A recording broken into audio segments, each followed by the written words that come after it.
Hi and good evening, everyone, and welcome to the yet another DNI Pe Charcha presented by Novartis, an initiative by India Diversity Forum. What an exciting new year it has been. I hope everyone is keeping safe and healthy. I, Melita D'Souza, welcome you all to the very first DNI Pe Charcha of 2022. For economic progress and societal harmony, it is imperative to establish and sustain gender equality at the workplace. Corporate India and rural India have witnessed numerous initiatives and drives to create awareness about the importance of gender equality. Yet India fares below average in many gender diversity reports published globally. With that in mind, today's DNI Pe Charcha will focus on bridging the gender gap in corporate India, assessing what works and what doesn't. For today's session, DNI experts will explore and assess what key initiatives work to bridge the gap. They will also identify approaches and initiatives that do more harm than good. Now let's begin our charcha on bridging the gender gap in corporate India, assessing what works and what doesn't. When it comes to gender inclusion, and for that, I would like to introduce our esteemed speakers participating in this discussion. Akshay Tyagi, Lead Diversity, Equity and Inclusion at the Lalit Suri Hospitality Group. Deepa Mishra, Human Resources Business Leader, Sales at Mondelez International. Nyan Shah, SVP and Global Head HR at Emphasis Limited. Namita Patwari, General Manager, Human Resources at Blue Dart Express Limited. Sanjay Rao, Director HR, India and Singapore, Owens Corning. Smita Gaikwad, Head Institutional Affairs, Copcom and Sustainability at Ferrero India Private Limited. And a moderator for the session is Mr. Chetan Malik, Director of Data and Digital Comms and NGSC, Novartis Healthcare Limited. Over to you, Chetan. First of all, hello everyone. In the current virtual world, it continues to be a virtual hello, and I hope soon there will be a point in time, extremely hopeful that we all can meet in person and not through the screen of a computer. For Novartis Hyderabad and for Novartis as a whole as an organization, diversity and inclusion is a topic very close to our hearts. It goes beyond just gender. We completely believe that each one of our associates feel very happy, and we encourage everyone to bring their 100% self to work.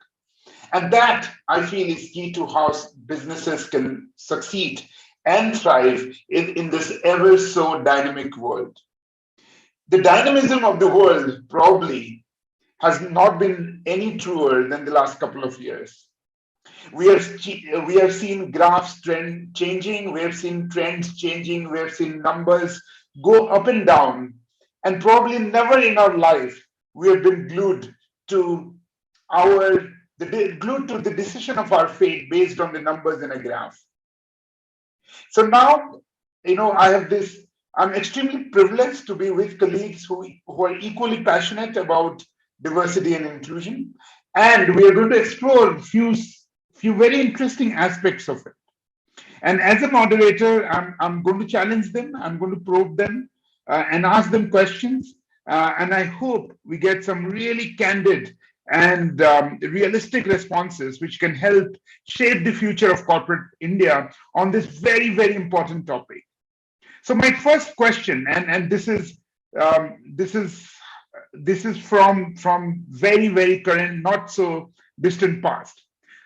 So Namita, I know it's always tough to answer the first question. So thank you for willing to do that. But my first question to you How do you see this topic of gender diversity evolving in organizations in the post-pandemic world? I'm absolutely conscious of the fact that we don't know when that post-pandemic world will be. So, any future-gazing words, Namita? So thank you, Chetan, and appreciate Novartis as well as Indian Diversity Forum for creating such a wonderful and I would say inspirational platform for considering gender diversity as one of the very, very important aspect. More often than not, we just forget in our corporate, commitments that gender diversity is also important. So appreciate for creating that. Coming to your question, Chetan, I would say that the post-pandemic, I don't know whether it has really begun or are we still into pandemic. So considering the current situation in last 1 year and it's ongoing right now. So we as organization, as Blue Dart, we have seen a big change in the entire, gender diversity, especially women. I would say I would focus on that particular element where women are being really hired, looked upon as, equivalent to male. You would not believe that we had the maximum women hiring happening in the last year, 2021. We started with the all women career centers. We started with, centers where only women are operating not only the back office, but also frontliners, where we taught women how to ride a bike and, non-conventional roles like a security guard, some of the sales, some of the frontline delivery women, IT hardware, so on and so forth. So many such roles which were not to be considered by women are now being considered by the women for the opportunity. Also, it has a different facet to it. Some of the traditional roles which were considered by women now male are coming onto it. So I think we are seeing the entire shift into the preference that people are making for the talent. Yes, we march towards it, but yes, there are situations in tier 2, tier 3 cities where we do find it a little difficult to convince people and make them aware that okay, women can do these kind of roles as well.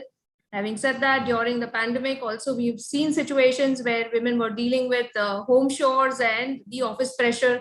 So it has been a roller coaster ride for women colleagues, but I can see a very big positive shift happening overall in India, because we service 14,000 pin codes across India. So I can really see that data and shift happening, and women are coming forward for the more challenging roles. And I think that is going to continue even after pandemic, as I wish that pandemic gets over as soon as possible.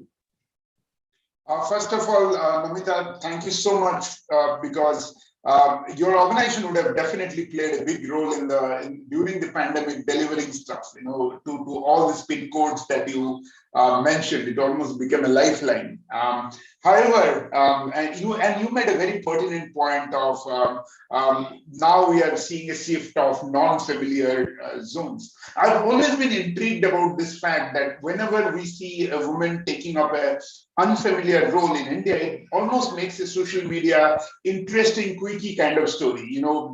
That see, that is a truck driver, woman who is a truck driver. I hope that ends soon, and these are not just interesting stories, but this become a familiar zone. But my next question to you, Deepa, and Deepa, when I read your bio on LinkedIn and I saw your designation, I see that you're into sales, and sales is a very high discussion, outdoor kind of a profession. I know how much of that outdoor sales is happening now because it is all virtual. Of course, your job itself would have definitely gone through some sort of a disruption. But has it been an opportunity for more women to come into sales and explore this exciting field? Because I know that sales is almost like education. Once you're into sales, many of the professionals don't really need an MBA.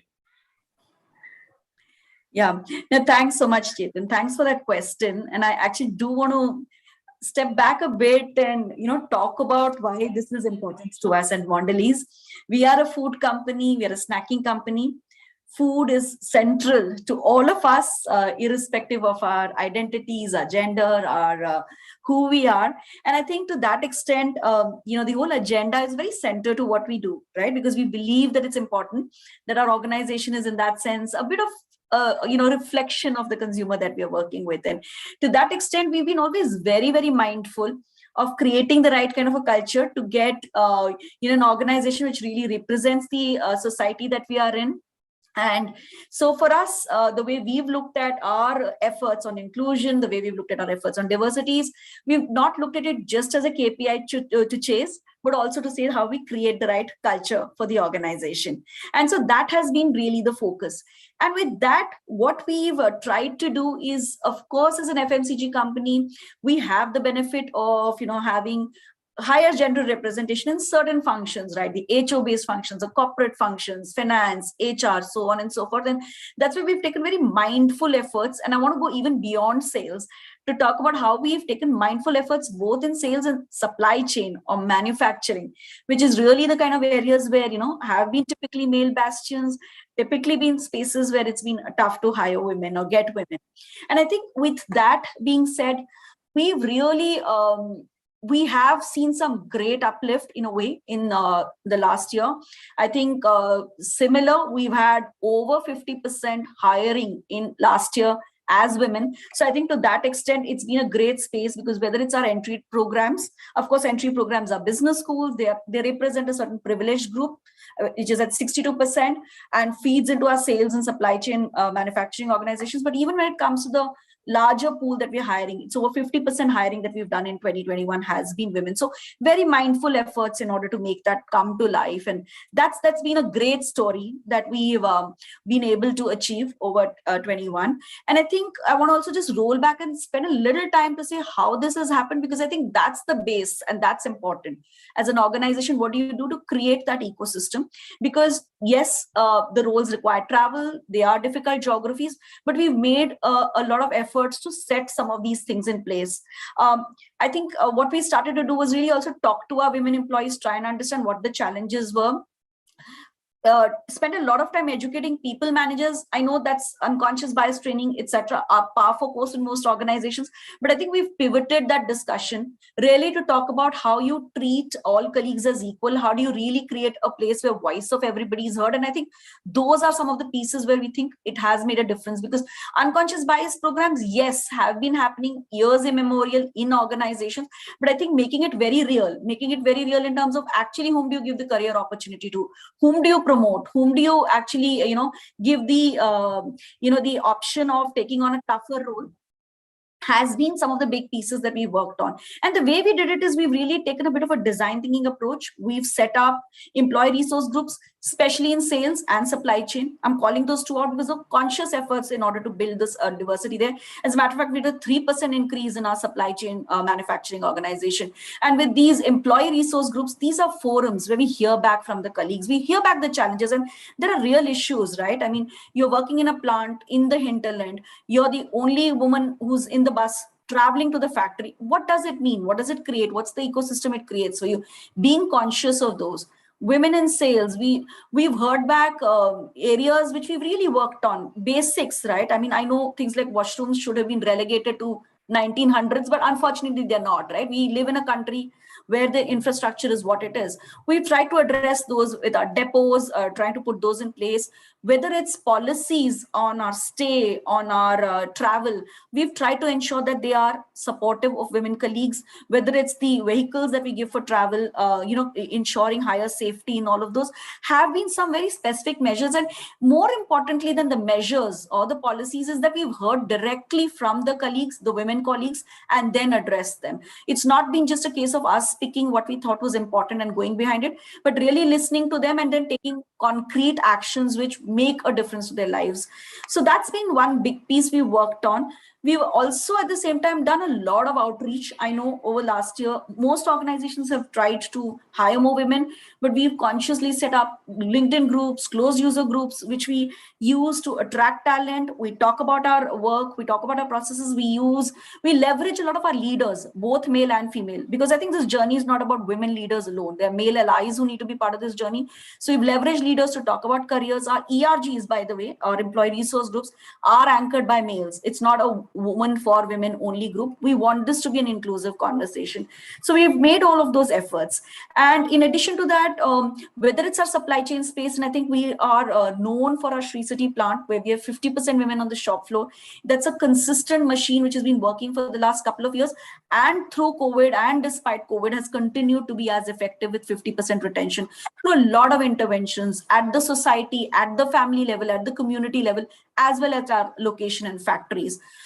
With all of this, I think we've been also very mindful on processes that we run in our organization. Succession, rating, we do bias checks, we do number checks to see how are we treating our women versus our men. So we make sure that women who come in are also getting an opportunity to grow.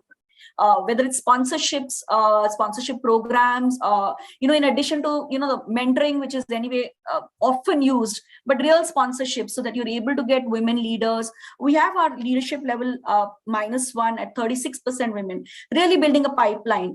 Whether it's sales, our e-commerce modern trade business is headed up by a woman leader who's incidentally also on our diversity council. So we're making sure that we are taking those kind of efforts within the organization, ensuring zero gender pay gap to help drive some of these interventions. And we've seen a 2 to 3% increase in our representation number in 2021. In addition to that, I'll just take a minute more. Our community efforts have been equally significant, whether it's supplier diversity. We've been investing in women suppliers, small and medium enterprises run by women as suppliers we go to. We're also working very actively in our cocoa farms with tribal farmers, women farmers, in order to provide them financial security, because the cocoa that they grow is an intercrop. And what an intercrop actually means is that they can actually grow it along with the other crops they're growing. So to that extent, it provides a dual income to women. And in doing all of this, while we are providing income both to the societies and communities, we're also investing back, whether it's women education, children education. And through this, we feel we're able to transform their lives. And so to that extent, a very 360 kind of an approach to try and get women. We are aware of the fact that these are the difficult spaces. And so disproportionate effort from leadership and employees in the organization towards these areas is what we've tried to do as we've navigated the space. So I think there are plenty of food for thought from someone who represents an organization which is into food. Okay, let me tell you, audience and the co-panelists here, very small experiment if you guys can do it. And today I was part of one. So we today, as a leadership team, we're reviewing one LinkedIn report today of our organization and seeing how have we done on gender diversity across the different divisions, let's say FRA, accounting, IT, HR, data science, and various other departments. And we're seeing how we compare ourselves to the industry. Okay, and the report was generated on LinkedIn, and as you all see in LinkedIn, most of the organizations' names are already there in the profile, so it's very easy to pull these reports out of LinkedIn. So I would recommend all of you to, if you can, do a similar exercise on LinkedIn. You'll be surprised how much of your current myths are shattered. I got some of my myths shattered today morning, and we see a significant movement, especially in IT and FRA, which we are always thinking, you know what, these are probably very tough to recruit women, very tough to achieve balance. So, and on the contrary, HR, which was like the, no-brainer, it's like no-brainer. Comms is always a no-brainer as well. I remain a minority in comms and I don't mind. Yeah, so a lot of these myths are busted. So do that exercise in my audience group here if you want to see and understand. Maybe you'll find some very interesting insights. So let's now, for this conversation, bring a little diversity in, because we need another gender to also represent. And with that, Akshay, over to you. And Akshay, I really want to learn from you. All this while we're talking about, okay, male-female ratio, gender diversity in organization, but diversity is not only about gender, and that's a given. We have moved a long way on that topic. So what is your take and any perspective on is there awareness, and after the current developments in India, government support, have we actually moved any needle in that aspect of LGBTQ and other gender types, and is corporate India open to this kind of possibilities? Thank you, Chetan, for the question. I think it's been a journey, quite a fruitful one in last 3.5 years since the decriminalization of Section 377, and with corporate houses being more accepting and open towards hiring diverse talent when it comes to gender.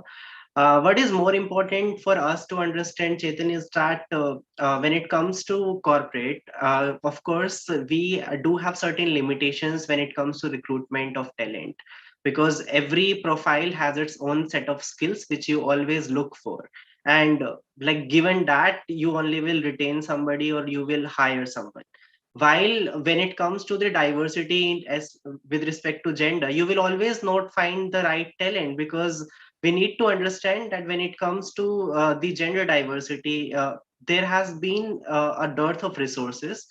Also, there has been a lot of damage which has already done in the education system, because we have not been very vocal about discussing about our identities, discussing about, even more so, it's very surprising, but I have been doing induction sessions, basic sessions on sex, gender, and sexuality.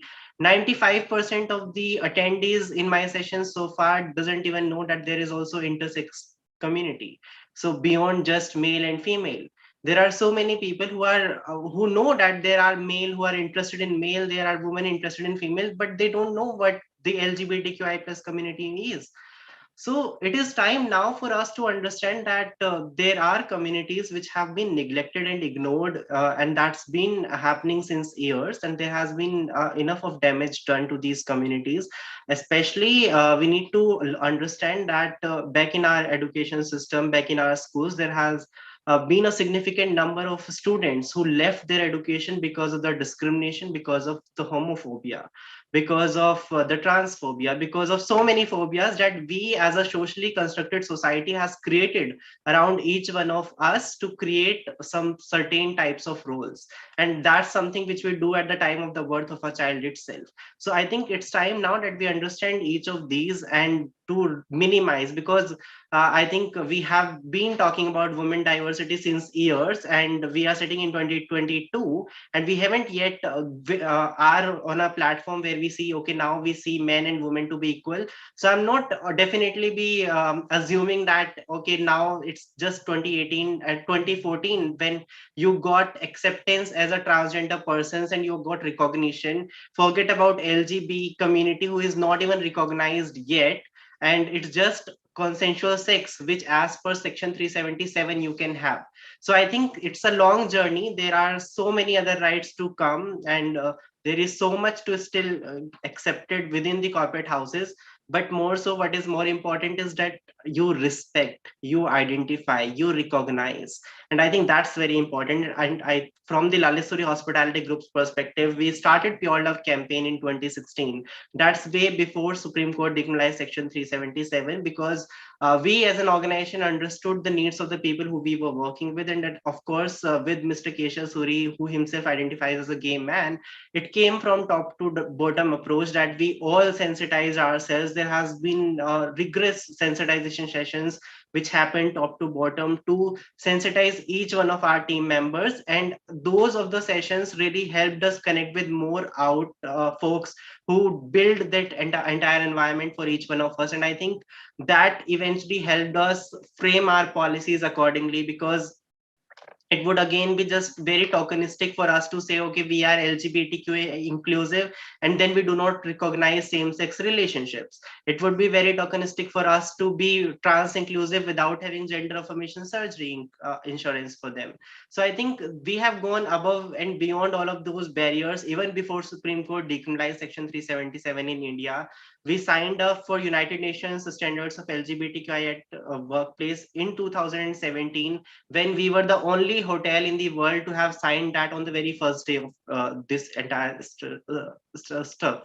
So I think that's very important for us to understand that when you want to be you want to bring in a change, you have to be affirmative with respect to your actions. You just don't do it for the sake of saying it, but rather bring it in your policies, bring it down to your actions. And I think in last 4 years, we also have understood that not all of us start from the same point.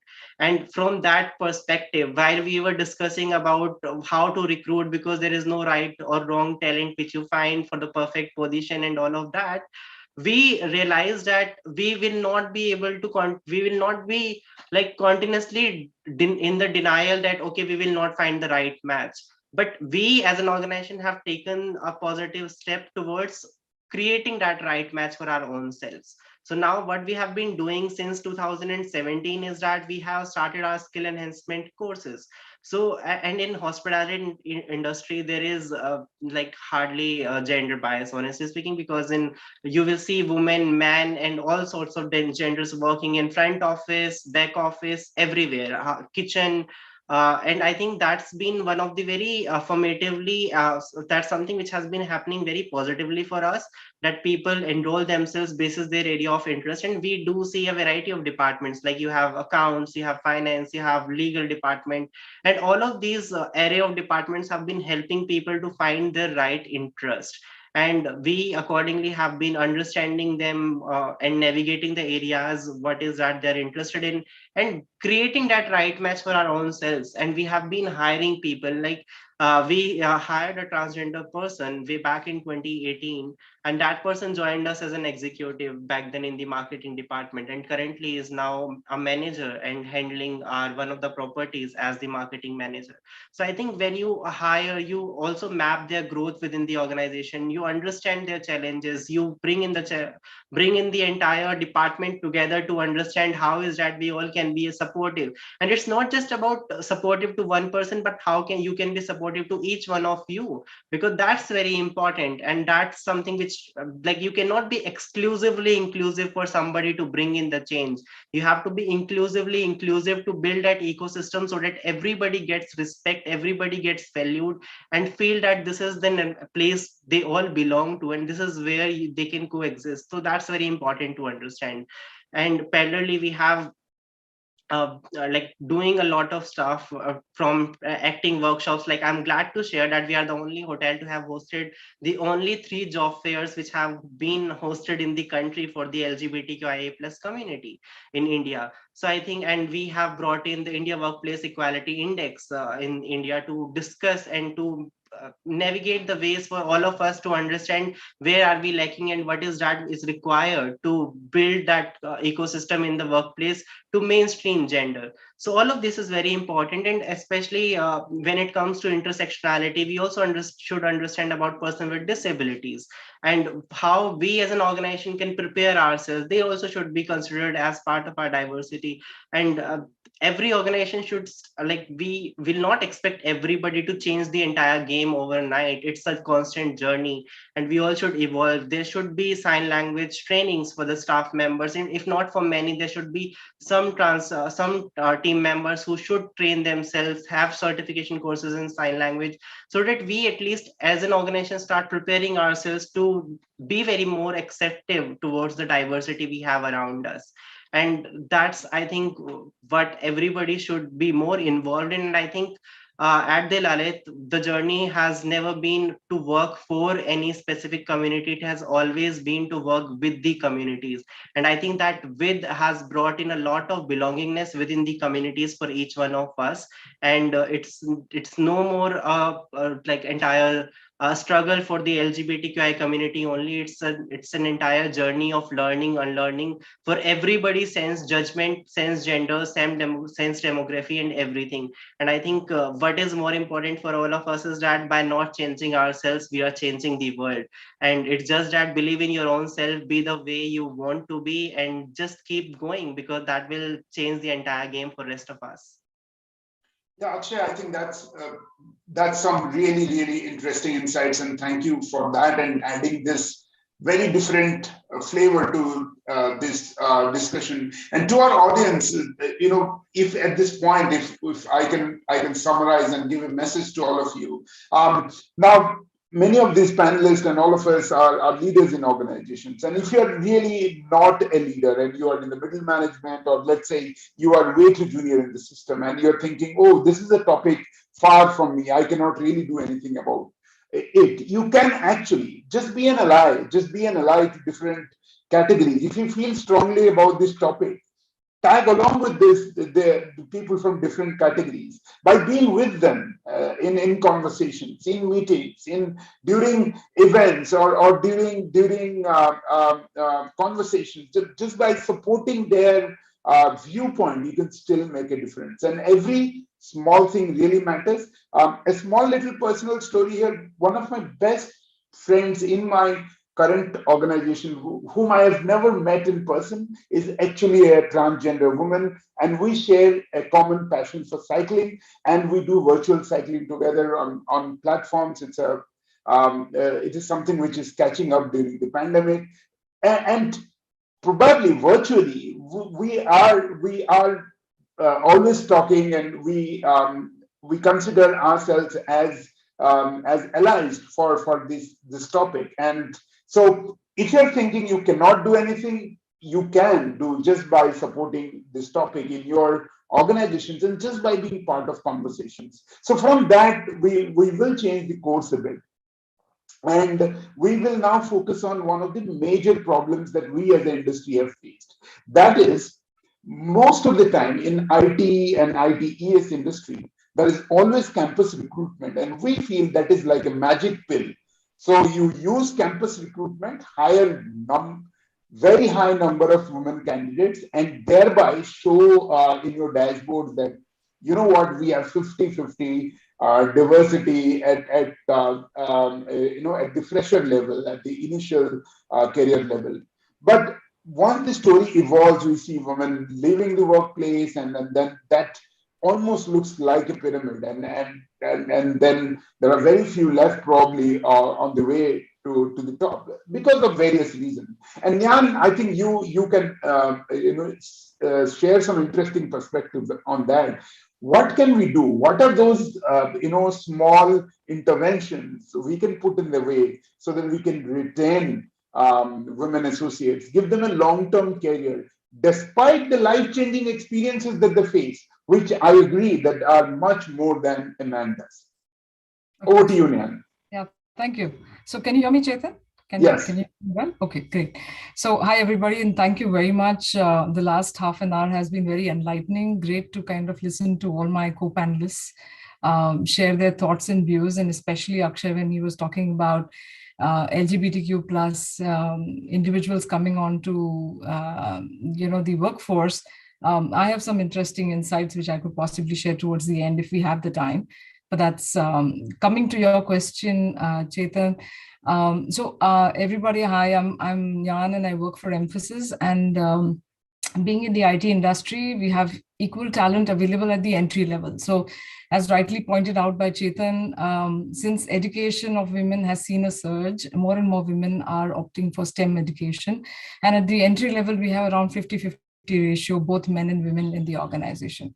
However, as you rise up in the ladder, you see the women population drop off at critical milestones. And that's very important because those are critical milestones in their lives, such as higher education or marriage or weddings, house relocation, childbirth, unable to balance both home and work, and that's also pretty much a very, very common issue that we face as women progress both in their personal lives as well as professional lives. So naturally, this results in a deficit at the top management levels as the numbers go further down. So today across the organizations, I feel we stand today in the organization in emphasis. Today we are at a 65-35 ratio, which is better than the benchmark, which is supposed to be at a 70-30. We're doing reasonably okay, but we're not reached there as yet, and we're not kind of calling it victory, because we really need to push this harder as an agenda and take conscious steps to ensure attraction and retention of women across all levels. So just as women should put their hearts and souls to the work, I think modern workplaces too ought to take care of women employees in the organization. So there are two things that, two things that can be done. One is done by the organization and the other is done by women themselves. So let's talk about the organization first. So perhaps organizations need to now sit up and take notice that along with maternity leave, which in most organizations extends up to 6 months, women employees also need, childcare allowances or leaves, fertility leaves, adoption leaves. So clearly the objective should not be to provide support that women would need when family pressures tend to wean them away from the workplace. It's basically accommodations that organizations can possibly make. And I'm sure you all will agree that measures are critical to nurture women in the modern workplace. So if you don't, make workplaces conducive, they are bound to kind of start thinking of alternates like leaving the jobs and so on and so forth. So, family is not just a need of a woman alone. They are the entire family's needs, and therefore that of the larger society. So women should not have to bear the cross all alone. I think we need to be focused on gender equality and maintaining ratios, not just at the hiring stage, but also make all conscious efforts, retention efforts, so to speak, to retain women employees and provide accommodations from time to time. Something like focusing efforts on promoting and upskilling, which is what we do on a very large scale at leadership levels to take on more responsibility at work.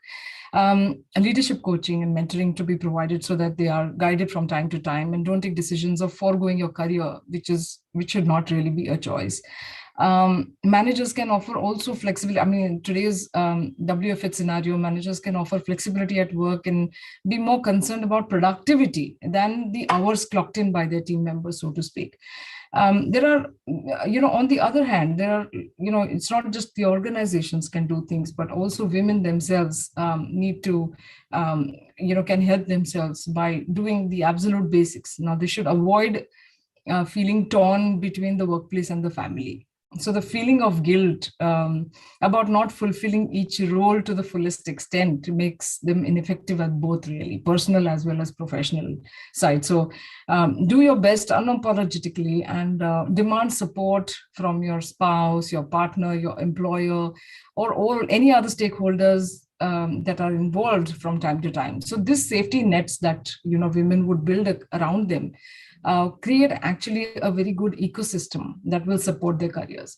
I would say create a village if required with family, friends, neighbors, house help, all of this to make up for your own absence at home, so that you can focus at work. Going to work should be actually a very guilt-free experience. So focusing on your growth, both professionally and mentally, having your sanity while you're juggling work and personal life is extremely important, I feel. And I think, I believe women in the modern workplace need to bring about a change in their own mindset. That's so important. If they want to get to the top, they should not start out believing that they carry a disadvantage. And that's a very wrong way to start. And lastly, I think women early in their working lives have to believe that it is possible to build a successful career. It is possible, it is doable. All one has to do is pursue your ambitions. And as long as you remain capable and hardworking, you will be able to follow your dreams, fulfill your dreams as a woman, and thereby helping corporates to maintain a healthy male-female ratio, not just at the bottom rungs, but as you grow up the ladder, right up to the boardroom. So that's all I had.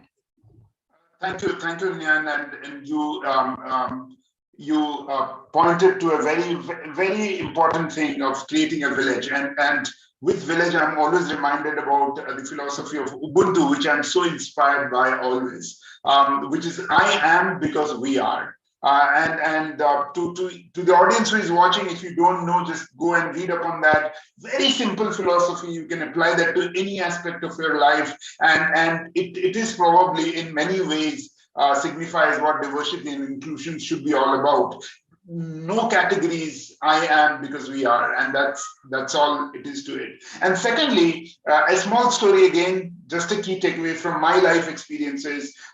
When you give a very good safety net to someone from either LGBTQ or a very niche, a small community, you win these candidates for life. You win these team members for life. I have experienced this story where I hired someone, and I was always confident, no matter which recruitment agency calls this person just won't leave, because for them, for people who are into this minority small groups, what is important is the support you provide them, the kind of security they feel in your company, in their colleagues' company.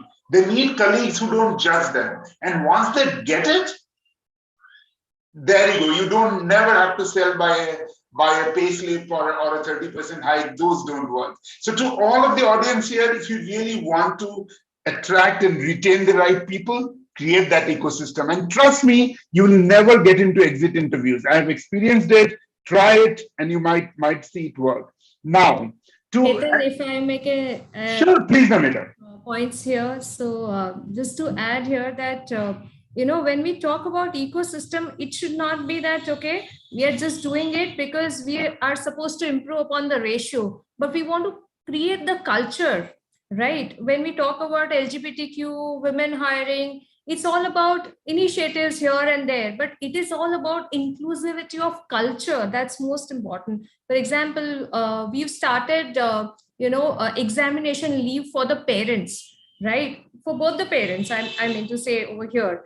There are single mothers, there are single fathers, and given the situation for 10th and 12th, the kids are so panicked many a time. So what we are doing is we are creating culture, right?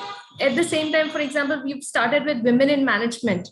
So this is again an intervention where women in management, how will the women reach at the management level? Unless and until we create successors, unless and until we push it from the ground level to the up. Right. So we have to get inside the minds of the manager instead of just having some of the, training programs, or instead of just asking recruiters, okay, send me more CVs of women, and just doing, okay, more interviews are done. Instead of that, we actually get inside the head of the person who is going to work with this person, because only then and then this LGBTQ or women or for any other racial biases that we can do away with. That's my humble submission to the panel and the audience. Yeah, thank you, Namita, for that perspective. Really, really important. And now, I mean, let's hear some best practices. Actually, this has been haunting me for a long time. With my 2 decades of experience and watching these conversations in boardrooms, sometimes I've seen leaders very defensive about numbers. And whenever a recruitment person is saying, you know what, X, Y, or Z department or function needs to recruit, boom comes the reply, oh, these are very niche profiles. You don't get women in this profile. You don't get women in this profile. This is not possible. Can you put the benchmark a little lower? And I'm sure, Sanjay, being HR leader, you must have been part of a lot of these conversations. And I'm sure you must have also influenced this kind of leaders. Any best practices that you can share with our audience and with the panelists here? How do you convince your leaders that, you know what, let's try together, let's move forward, let's make an extra effort? Thanks, Jason. I hope I'm audible.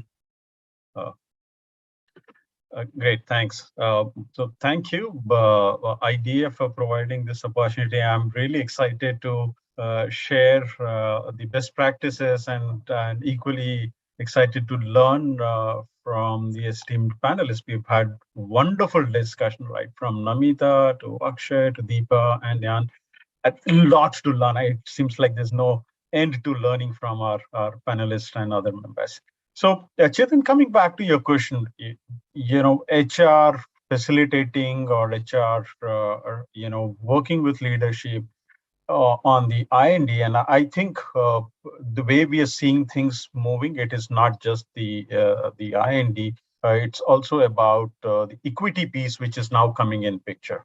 Which is playing a bigger role, and this is all a part of the evolving phases that we all will be, going through. So few years later, there will be some more thing coming up because we would have graduated to a level where we are doing good, and then we'll move on to the next level. So from HR point of view, I feel it is not just HR working with the leadership, but it is actually the leadership who takes the responsibility and accountability of driving such initiatives. We've seen that, we have learned that in our own way. And we have also seen organizations where if the leadership is not convinced with the purpose and the drive that is needed, it just becomes a mandate which stays with HR and doesn't make much sense. Being part of HR or leading HR, I think I would extend the thoughts that Namita mentioned some time back is how are we building a culture? How are we building the ecosystem? That's very important. And that's where I think when we work with leadership team, more on building a culture of appreciation, building inclusive leadership. We have seen people moving from avoidance to appreciation phase. Initially, when we see somebody whom we don't like in the organization joining, there is some kind of hesitancy moving closer to the person, to a culture where you start appreciating that person in the organization. You start sharing, you start seeing value in that person. So I think there is a lot that HR does in terms of building that inclusive leadership, and also how we can create a culture where there is the unconscious biases are removed. How we can create more fairness in the organization, how we can create more transparency within the organizations. So diversity, I feel, is not just about getting the talent. It is like once they are in, is HR helping the organization and those individuals whom we hire to be felt like they are valued? Are they feeling included? Are they feeling inclusive? And if they feel so, then obviously they will develop, they'll grow, and they'll be doing better in their roles. In owns-conning, I mean, the kind of sharing that I want to bring it here is we've laid more emphasis on building an inclusive culture. Diversity, various forms of diversity and other things would obviously come in. But once we have a good culture and ecosystem where we build inclusivity, then most of the things are taken care of. Being part of HR and when we are working with leaders, I think this is also a time when we might want to influence certain people, process, and policies which would help to enhance our journey towards the IND that we are doing. At times we have to take a step back along with the leadership team and say, hey guys, the policies and processes that we have today in the organization, is it really helping to build that culture, to push the IND? Those are things that I feel HR has conversation with the leadership team. My belief and the way I have learned is every company does very good in the journey, in the initial part of the journey, and they have their own unique experiences, and they feel that they're doing the best, and which is true because they are at different phases of their IND journey. You can't compare two companies and say this is good and this is bad. I think each one of them are doing good. And in OC, what we have seen is the way we have created the culture, and this is where the my response to the best practices is. We first worked with the leadership team, got them together. Why are we doing what we are doing? What is the purpose? Are we doing it because the whole world is talking about it, or are we really do we really mean what we are doing it?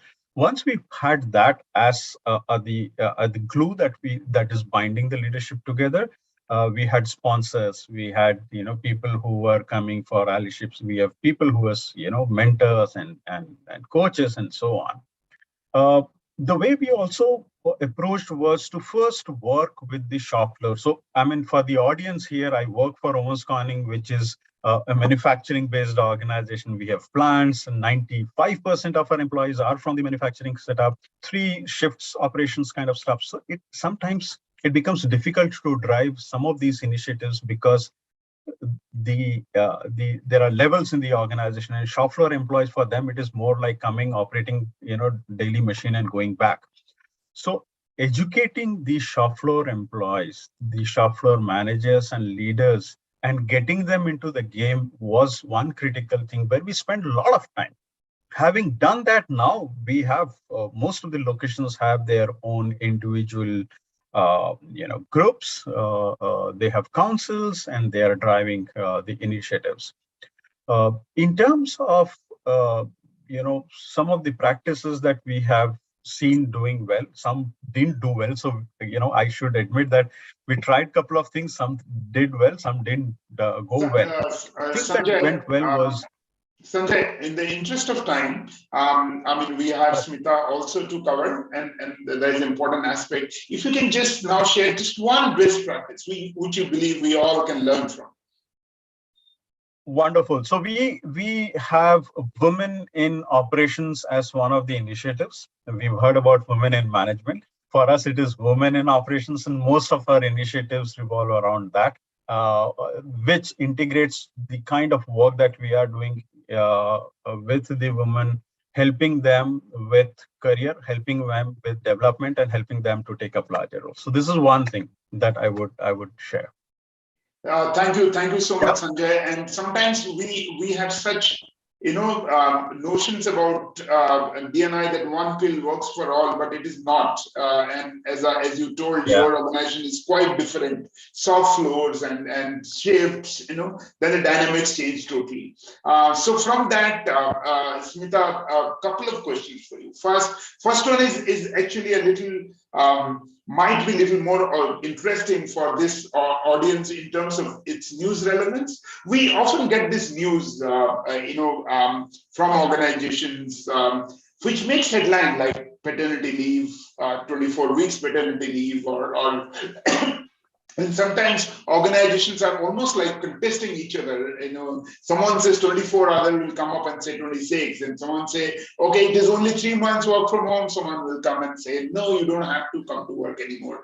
Almost seems like sometimes a competition, and what happens? It might be very honest admission, but media picks it up, and because of the media that it is. So, first question. Something like intervention like paternity leave in India, has it really helped bring back more women to work after they become a mom? Has it really helped in the diversity aspect of it? And the second question is,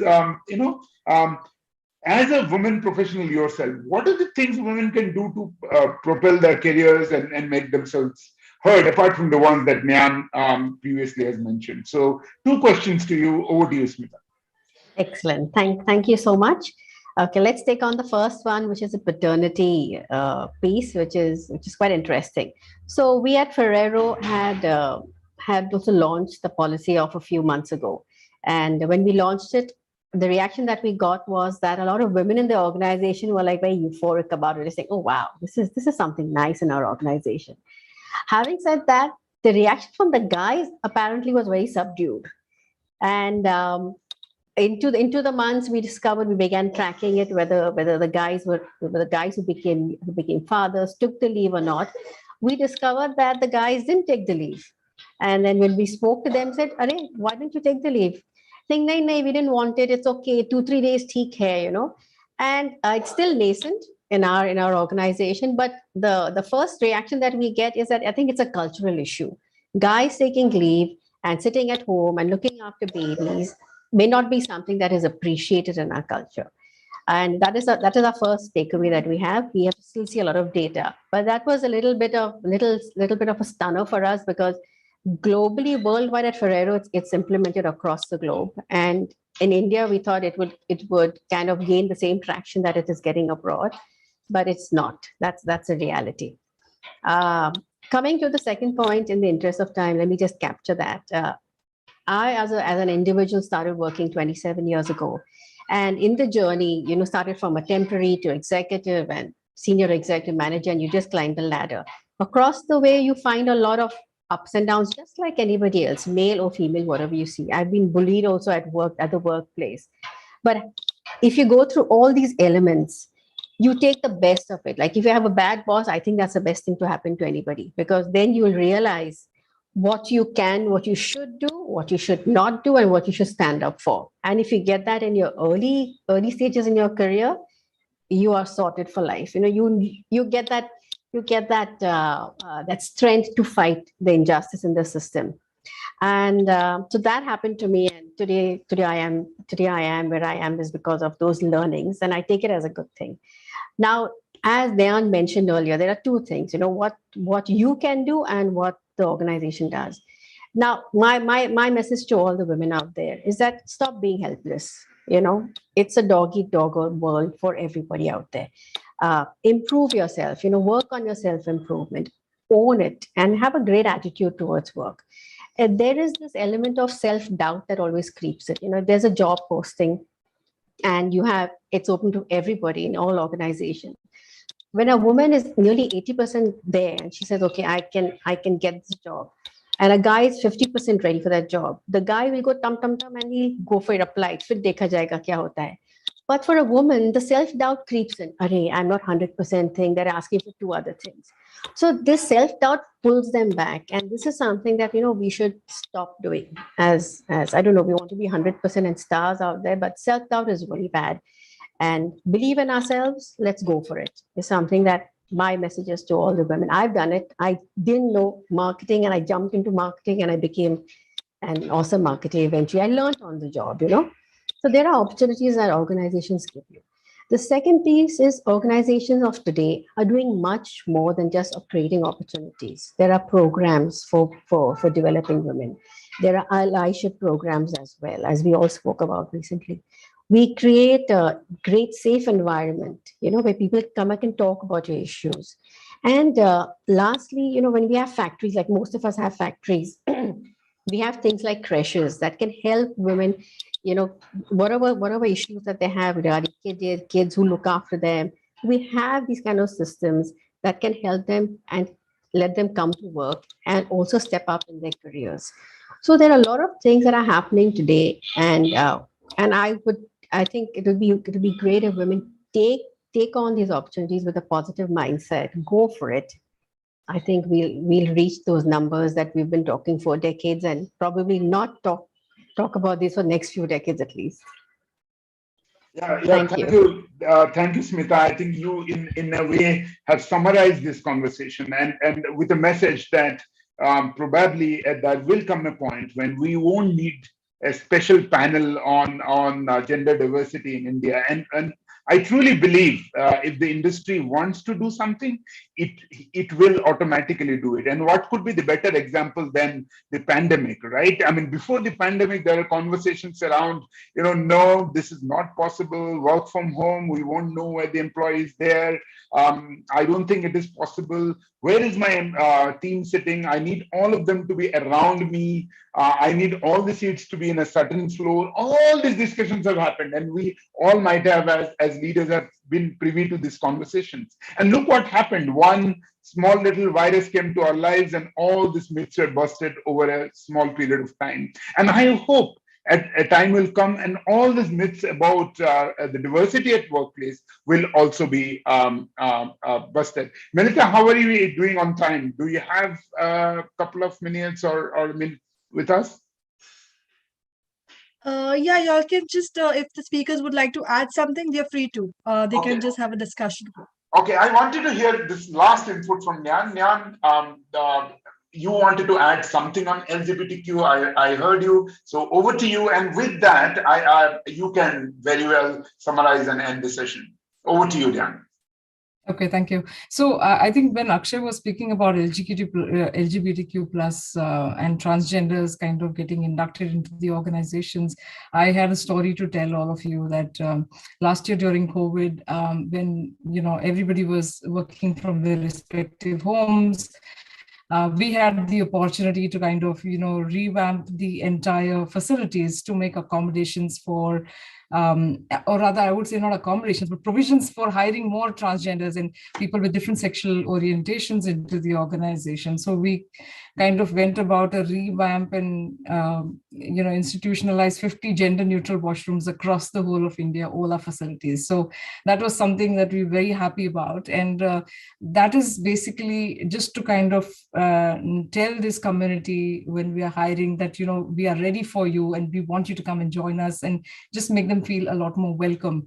And we believe in walking the talk. I'm very happy to also, share with all of you that I think you talked about something, Chetan, that you have someone in your team whom you've been, working with. So we've also recently in my team hired a very proud trans woman, and she's 1 year old in the organization and doing a fantastic job, and we're just loving it. Yesterday itself, I've sent out the first metric for the organization for this month thus far. For the last 20 days, we've been successfully able to hire 10 plus trans individuals onto our roles already. So that's a great beginning, and 2022 is looking really bright for us. So that's what I wanted to share. Thank you so much, Nyan. And with that happy note, with that happy and number, over to you, Melita.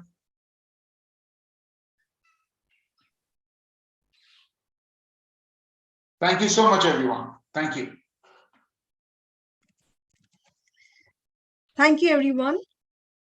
That was an absolutely insightful session. I'm sure IDF members, as well as other DNI leaders who joined us today, will have multiple takeaways from this Charcha.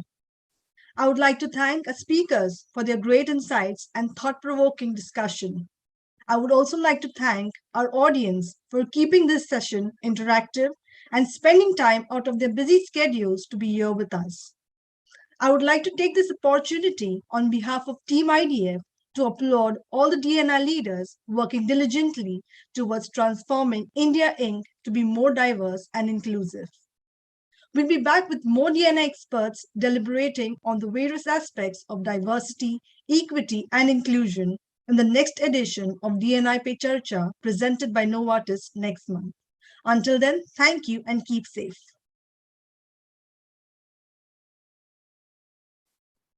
Thank you, everyone. Bye. Take care. Thank you. Thanks, everybody. Thank you, everyone. Bye-bye.